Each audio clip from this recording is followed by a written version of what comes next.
नमस्कार विद्यार्थी मित्रांनो, आजच्या व्हिडिओमध्ये आपण 7 जुलै 2024 ला जे पोलीस शिपाईचे पेपर झाले होते त्या पेपरमधील चालू घडामोडीचे प्रश्नोत्तरे पाहणार आहोत। बघा, हे जे प्रश्न आहेत ते राहिलेल्या ज्या काही परीक्षा आहेत त्या परीक्षेमध्ये सुद्धा रिपीट विचारले जाऊ शकतात, त्यामुळे तुम्ही हे सगळे जे प्रश्न आहेत ते एकदा अवश्य बघून घ्या।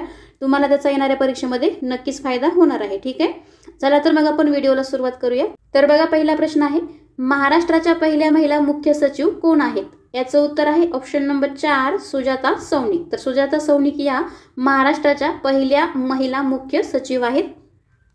पुढचा प्रश्न, डॅश हे किंवा या महाराष्ट्राच्या पोलीस महासंचालक आहेत? तर याचं उत्तर आहे ऑप्शन नंबर 4 रश्मी शुक्ला।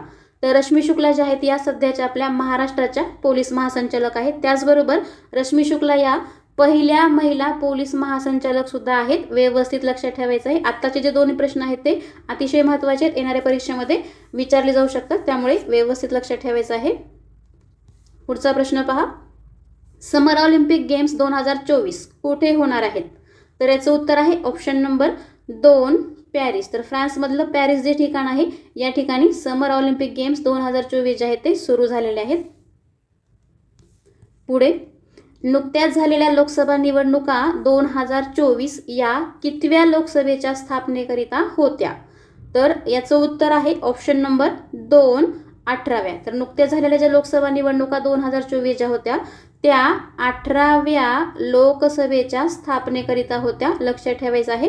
आणि या सध्याच्या 18व्या लोकसभेचे जर अध्यक्ष जर विचारलं आपल्याला तर ते कोण आहेत? तर ते आहेत ओम बिर्ला। तर हे सुद्धा नाव आपल्याला व्यवस्थित लक्षात ठेवायचं आहे। पुढचा प्रश्न पहा, 97वे अखिल भारतीय मराठी साहित्य संमेलन कोठे पार पडले? या ठिकाणी आपल्याला 97व अखिल भारतीय मराठी साहित्य संमेलन विचारलेलं आहे, जसं ठिकाण विचारलेलं आहे। याचं उत्तर आहे ऑप्शन नंबर 3 अंमळनेर। तर बघा, जळगाव मधलं जे अंमळनेर नावाचं ठिकाण आहे या ठिकाणी 97व अखिल भारतीय मराठी साहित्य संमेलन पार पडलेलं आहे। आणि या 97व्या अखिल भारतीय मराठी साहित्य संमेलनाचे अध्यक्ष कोण होते हा सुद्धा प्रश्न विचारला जाऊ शकतो, त्यामुळे हे नाव लक्षात ठेवायचं आहे। तर 97व्या अखिल भारतीय मराठी साहित्य संमेलनाचे अध्यक्ष कोण होते? तर ते होते रवींद्र शोभणे। पुढचा प्रश्न, महाराष्ट्र सरकारने नुकतीच जाहीर केलेल्या मुख्यमंत्री लाडकी बहीण योजना पात्रतेसाठी महिलांची वयोमर्यादा काय आहे? तर बघा, मुख्यमंत्री लाडकी बहीण योजना नावाची जी योजना आहे ती महाराष्ट्र सरकारने नुकतीच जाहीर केलेली आहे। या ठिकाणी आपल्याला त्यासाठी असणारी महिलांची वयोमर्यादा विचारलेली आहे। तर याचं उत्तर आहे ऑप्शन नंबर 3 21 ते 65 वर्ष। तर या योजनेसाठी असणारी महिलांची वयोमर्यादा जी आहे ती 21 ते 65 वर्ष आहे। आणि या योजनेनुसार, मुख्यमंत्री लाडकी बहीण योजनेनुसार महिलेला प्रतिमाहा 1,500 रुपये देण्याची घोषणा सुद्धा केलेली आहे, हे सुद्धा आपल्याला माहिती असलं पाहिजे। पुढचा प्रश्न पहा, 2 जुलै 2024 रोजी हाथरस शहरांमध्ये आयोजित एका धार्मिक कार्यक्रमात चेंगराचेंगरी होऊन 100 पेक्षा जास्त लोकांचा मृत्यू झाला। तर या ठिकाणी आपल्याला हाथरस हे जे ठिकाण आहे ते कोणत्या राज्यात आहे असं विचारलेलं आहे? तर याचं उत्तर आहे ऑप्शन नंबर 4 उत्तर प्रदेश। तर हाथरस हे जे ठिकाण आहे ते उत्तर प्रदेश या राज्यामध्ये आहे।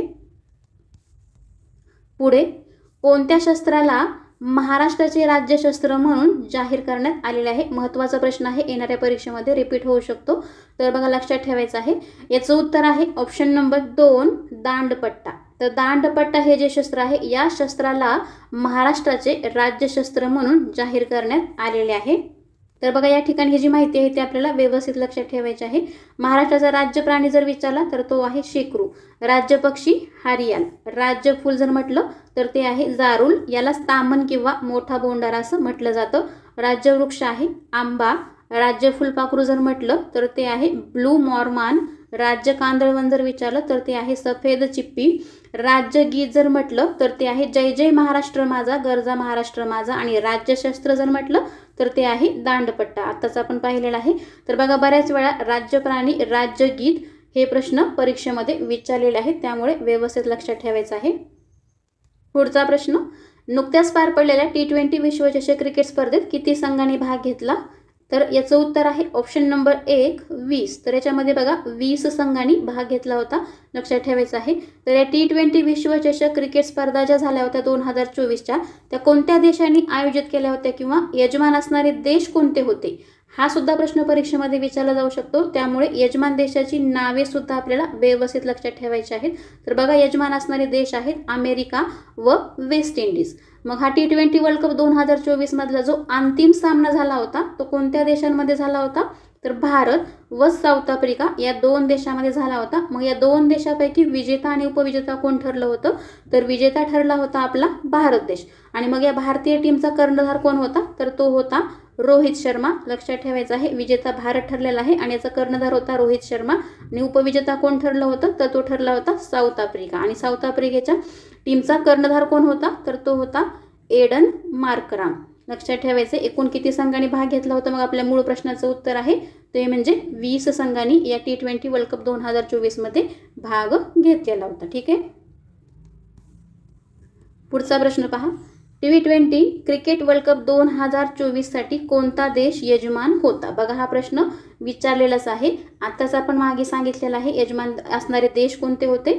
तर अमेरिका आणि वेस्ट इंडिज. तर या ठिकाणी आपल्याला अमेरिका हा पर्याय दिलेला आहे, त्यामुळे ऑप्शन नंबर 4 अमेरिका हे आपलं योग्य उत्तर आहे. पुढचा प्रश्न पहा. T20 विश्वचषक 2024 मधील मालिकावीर म्हणजेच प्लेयर ऑफ द टुर्नामेंट हा जो पुरस्कार आहे तो कोणाला मिळाला? अशा प्रकारे प्रश्न विचारलेला आहे. तर बघा, हे जे प्रश्न विचारलेले आहेत ते मुद्दामच आपण एकाखाली एक घेतलेले आहेत आणि हे सगळे प्रश्न परीक्षेमध्ये विचारलेलेच आहेत. ठीक आहे. तर याचं उत्तर आहे ऑप्शन नंबर 4 जसप्रीत बुमराह. तर T20 विश्वचषक 2024 मधला जो मालिकावीर म्हणजेच प्लेयर ऑफ द टुर्नामेंटचा पुरस्कार जो आहे तो जसप्रीत बुमराह याला मिळालेला आहे. पुढे, नुकत्याच पार पडलेल्या T20 वर्ल्ड कप क्रिकेट मालिकेचा मॅन ऑफ द टुर्नामेंट कोणाला घोषित करण्यात आले? तर आत्ताच आपण पाहिलेला बघा, हा प्रश्न रिपीट विचारला गेला आहे. तर याचं उत्तर आहे ऑप्शन नंबर 4 जसप्रीत बुमराह. तर बघा, मॅन ऑफ द टुर्नामेंट म्हणजेच प्लेयर ऑफ द टुर्नामेंट हा जो T20 वर्ल्ड कप क्रिकेट मालिकेचा जो पुरस्कार मिळालेला आहे तो कोणाला मिळालेला आहे किंवा कोणाला घोषित करण्यात आलेला आहे? तर तो जसप्रीत बुमराह याला घोषित करण्यात आलेला आहे. विराट कोहलीला प्लेयर ऑफ द मॅचचा पुरस्कार मिळालेला आहे, हे सुद्धा आपल्याला लक्षात ठेवायचं आहे. पुढचा प्रश्न. खालीलपैकी कोणत्या संघाने एकापेक्षा जास्त T20 विश्वचषक जिंकले आहे? तर बघा, या ठिकाणी आपल्याला एकापेक्षा जास्त T20 विश्वचषक जिंकणारा संघ विचारलेला आहे. तर याचं उत्तर आहे ऑप्शन नंबर 3 इंग्लंड. तर इंग्लंड हा जो संघ आहे या संघाने एकापेक्षा जास्त T20 विश्वचषक जिंकलेले आहे. तर बघा, श्रीलंका, ऑस्ट्रेलिया आणि पाकिस्तान हे जे 3 संघ आहेत या तिन्ही संघांनी प्रत्येकी एक वेळेस हा T20 विश्वचषक जिंकलेला आहे. लक्षात ठेवायचं आहे. तर इंग्लंड, वेस्ट इंडिज आणि आता आपला भारत हे जे 3 संघ आहेत या तिन्ही संघांनी प्रत्येकी 2 वेळेस, या तिन्ही संघांनी इंग्लंड, वेस्ट इंडिज आणि भारत या तिन्ही संघांनी प्रत्येकी 2 वेळेस हा T20 विश्वचषक जिंकलेला आहे. आणि श्रीलंका, ऑस्ट्रेलिया आणि पाकिस्तान या तिन्ही संघांनी प्रत्येकी एक वेळेस हा T20 विश्वचषक जिंकलेला आहे. तर व्यवस्थित लक्षात ठेवायचं आहे, एकापेक्षा जास्त T20 विश्वचषक जिंकणारे आतापर्यंत 3 देश आहेत, ते म्हणजे इंग्लंड, वेस्ट इंडिज आणि भारत. तर आपल्या भारताने बघा 2007ला हा T20 विश्वचषक जिंकला होता आणि आता 2024ला हा T20 विश्वचषक जिंकलेला आहे. व्यवस्थित लक्षात ठेवायचं आहे. पुढचा प्रश्न. 2024 या सत्राच्या IPL म्हणजेच इंडियन प्रीमियर लीग विजेत्या संघाचा कर्णधार कोण होता? तर या ठिकाणी आपल्याला 2024च्या IPLच्या विजेत्या संघाचा कर्णधार विचारलेला आहे. तर याचं उत्तर आहे ऑप्शन नंबर 2 श्रेयस अय्यर. तर श्रेयस अय्यर हा 2024च्या IPLच्या विजेत्या संघाचा कर्णधार होता. तर या ठिकाणी आपल्याला कर्णधार विचारलेला आहे, विजेता संघ सुद्धा विचारला जाऊ शकतो, त्यामुळे लक्षात ठेवायचे. तर बघा, 2024 जो IPLचा अंतिम सामना जो झाला होता तो कोणत्या 2 संघामध्ये झाला होता? तर तो झाला होता KKR विरुद्ध SRH. म्हणजे KKR म्हणजेच कोलकाता नाईट रायडर्स विरुद्ध सनरायझर्स हैदराबाद. तर यातला विजेता कोण ठरला होता? तर विजेता ठरला होता KKR. KKR हा विजेता ठरला होता.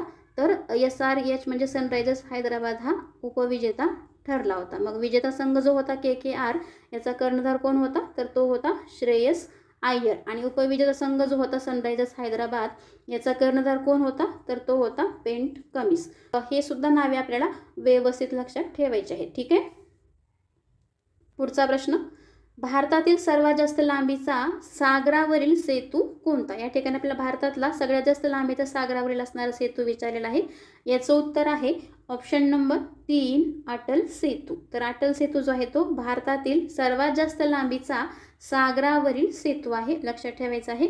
अटल सेतू याचं दुसरं म्हणजे आधीचं जे नाव आहे ते आहे MTHL. MTHL म्हणजेच मुंबई ट्रान्स हार्बर लिंक.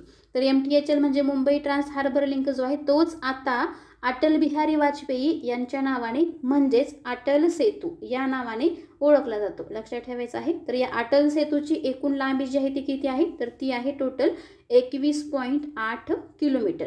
तर यापैकी 21.8 किलोमीटर यापैकी समुद्रातली जी लांबी आहे ती किती आहे? तर ती आहे 16.5 किलोमीटर, लक्षात ठेवायचे. बाकीची जी राहिलेली लांबी आहे ती आहे जमिनीवरची, ठीक आहे. समुद्रातील लांबी आहे 16.5 किलोमीटर. तर हा जो अटल सेतू आहे तो कोणत्या ठिकाणांना जोडतो? हा सुद्धा प्रश्न परीक्षेमध्ये विचारलेला आहे, त्यामुळे लक्षात ठेवायचं आहे. अटल सेतूने जोडणारी जी ठिकाणे आहेत ती कोणती आहे? तर अटल सेतूने शिवडी आणि न्हावाशेवा ही ठिकाणे जोडलेली आहेत. तर ह्या दोन्ही ठिकाणांची नावे सुद्धा व्यवस्थित लक्षात ठेवायची आहे, ठीक आहे. पुढचा प्रश्न पहा. भारतातील सर्वाधिक लांबीचा अटल बिहारी वाजपेयी सागरी सेतू म्हणजेच अटल सेतू आताच आपण मागे पाहिलेला आहे. तर ते खालीलपैकी कोणत्या ठिकाणांना जोडतो असं विचारलेलं आहे, आताच आपण मागे सांगितलेलं आहे. तर हा अटल बिहारी वाजपेयी सागरी सेतू म्हणजेच अटल सेतू जो आहे तो कोणत्या दोन ठिकाणांना जोडतो? तर तो ऑप्शन नंबर 4 शिवडी व न्हावाशेवा या दोन ठिकाणांना जोडतो, लक्षात ठेवायचं आहे. पुढचा प्रश्न पहा.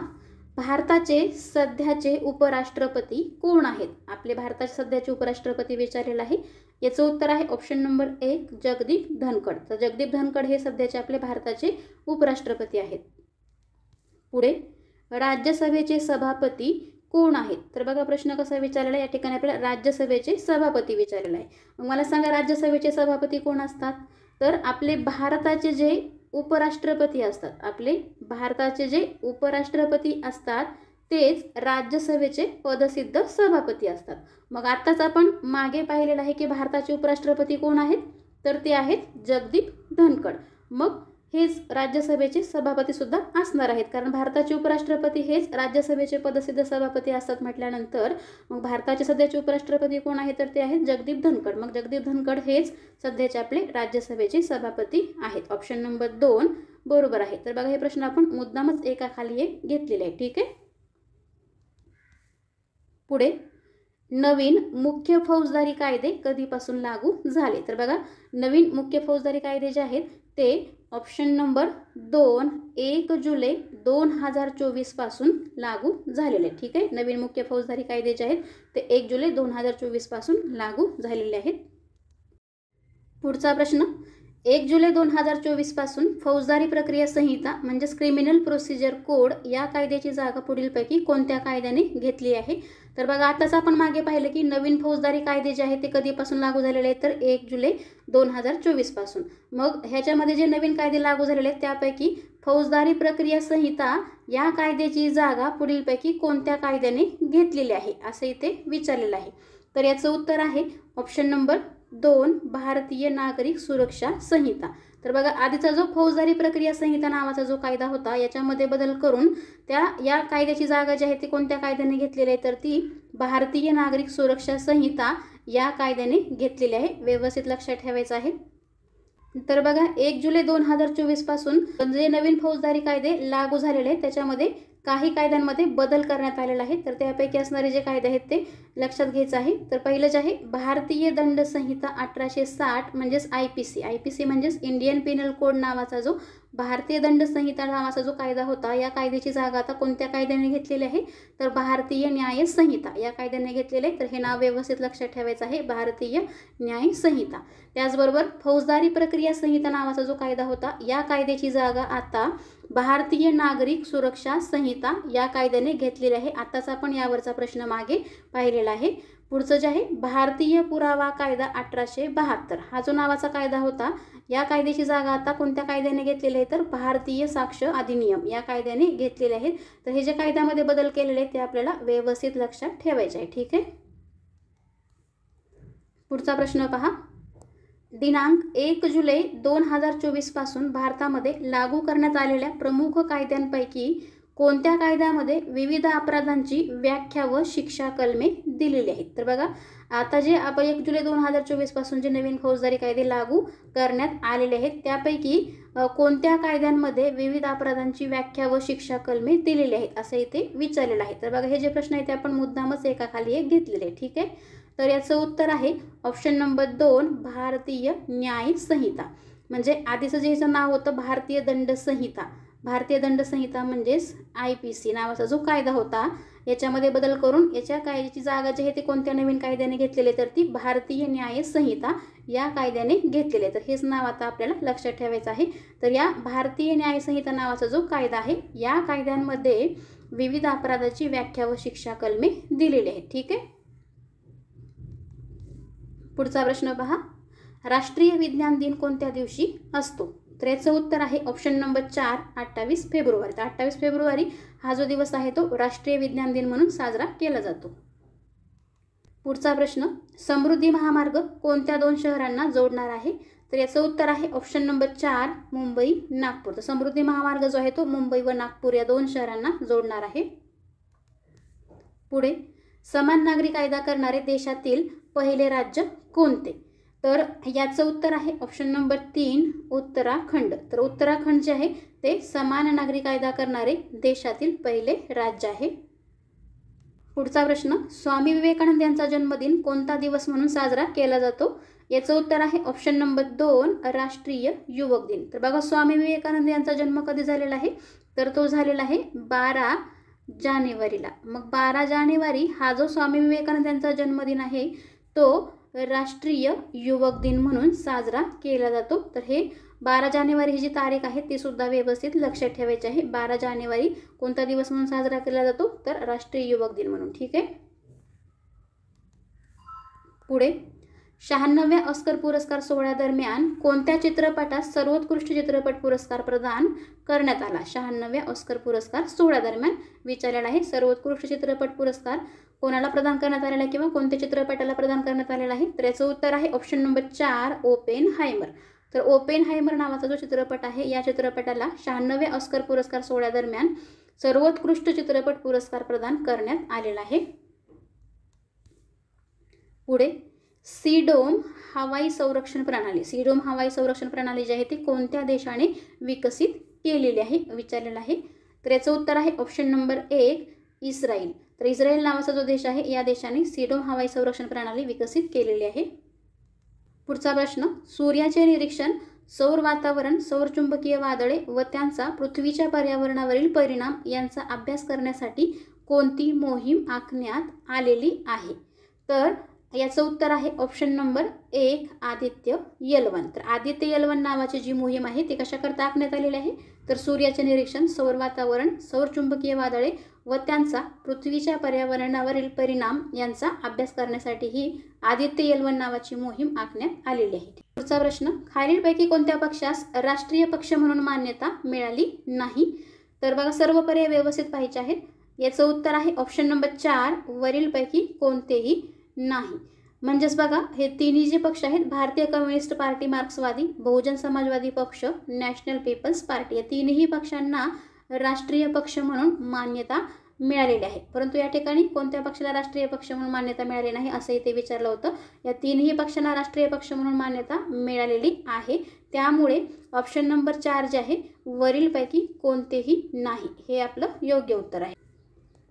पुढचा प्रश्न पाहिलास, खालीलपैकी कोणती व्यक्ती भारताचे राष्ट्रपती या पदावर विराजमान झालेली नाही?